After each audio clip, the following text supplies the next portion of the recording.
recovering months after a hit-and-run crash that killed his sister. I can walk with my therapist, like right next to me.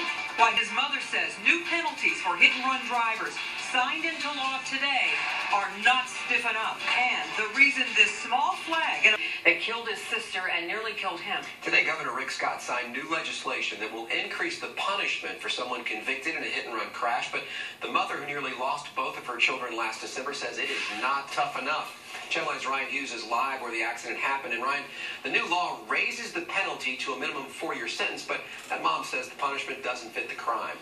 Correct. She actually thinks it should be 30 years if somebody is convicted of a deadly hit-and-run crash here in Florida. Her 2 children were crossing this road back in December when they were both struck by a driver who later fled the scene. Her daughter died, and as you can tell, this memorial is still here for her some 6 months later.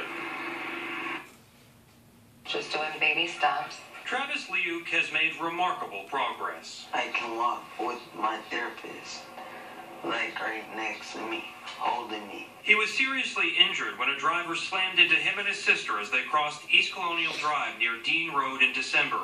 Melanie Luque died. Both of my kids were hit by a vehicle, and then my daughter had passed away in the scene, and my son was critical. The driver of this Mercedes that Florida Highway Patrol troopers claim hit the brother and sister left the scene and to this day hasn't been arrested.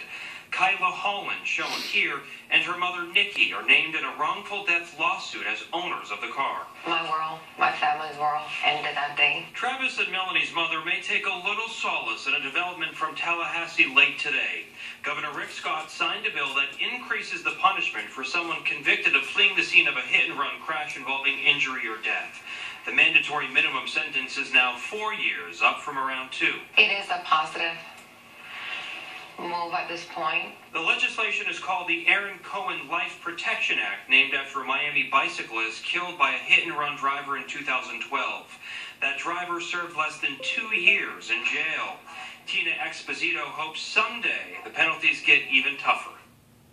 Now, Travis sees a therapist 3 times a week to help improve his speech and his mobility. He proudly told us that he's turning 19 tomorrow. Live in East Orange County, Ryan Hughes, Channel 9 Eyewitness News.